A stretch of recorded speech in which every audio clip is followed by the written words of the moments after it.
Dengan suara lirih, Sayyidah Aisyah bertanya kepada ayahnya, "Dengan kain yang mana aku kafani dirimu wahai ayahku?"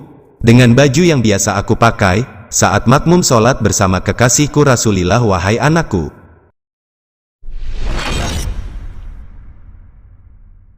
Bismillahirrahmanirrahim.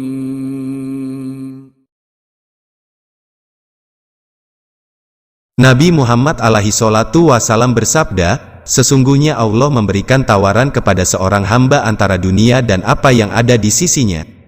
Ternyata hamba itu lebih memilih apa yang ada di sisi Allah." Mendengar sabda baginda Nabi, Abu Bakar As-Siddiq langsung menangis. Para sahabat yang lainnya heran, hingga akhirnya diketahui bahwa hamba yang dimaksud baginda Nabi itu adalah Sayyidina Abu Bakar radhiyallahu anhu. Para sahabat memang mengakui keutamaan pribadi sahabat yang juga mertua Rasulillah itu. Dalam kesempatan lain, baginda Nabi pernah menyebutkan, orang yang paling besar jasanya dalam persahabatan dan kerelaan mengeluarkan hartanya adalah Abu Bakar. Andai saja aku diperbolehkan memilih kekasih selain Robku, pasti aku akan menjadikan Abu Bakar sebagai kekasih.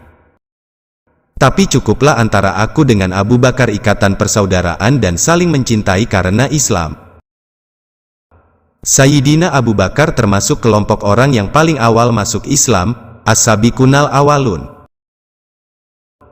Selain loyalitasnya yang sangat tinggi terhadap Rasulillah, beliau juga dikenal sebagai sosok yang amat zuhud dan punya keistimewaan lebih dari para sahabat lain. Reputasinya di mata Nabi dan sahabat-sahabat inilah yang membuatnya dipercaya mengemban amanat sebagai khalifah pertama selepas baginda Nabi wafat. Banyak pelajaran yang bisa dipetik dari kisah kehidupan Sayyidina Abu Bakar, baik melalui keteladanan, kedermawanan, kasih sayangnya terhadap sesama, dan zuhudnya akan duniawiyah. Salah satu yang akan kita kisahkan yaitu saat-saat menjelang wafatnya Sayyidina Abu Bakar radhiyallahu anhu.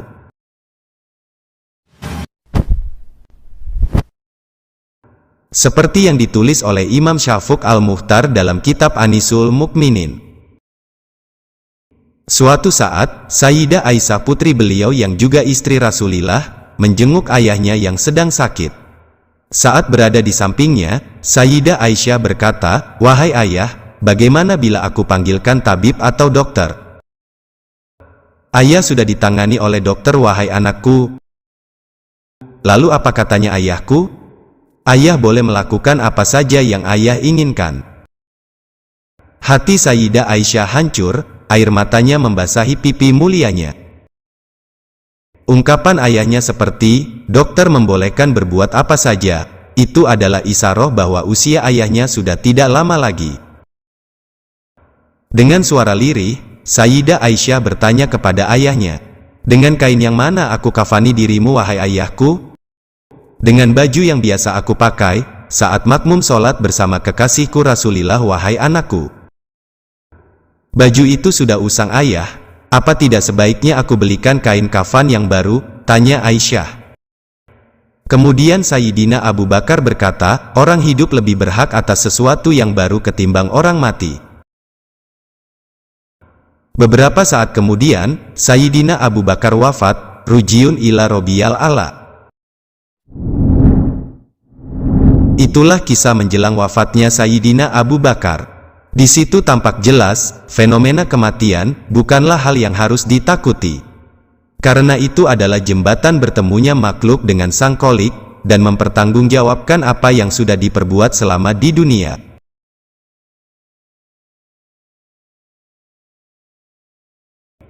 Pilihan Abu Bakar agar dikafani menggunakan baju lusuh yang biasa dikenakan saat sholat berjamaah dengan Nabi, adalah sebuah pesan, bahwa gemerlap duniawi tak lagi relevan ketika jasad seseorang sudah tertimbun di dalam tanah.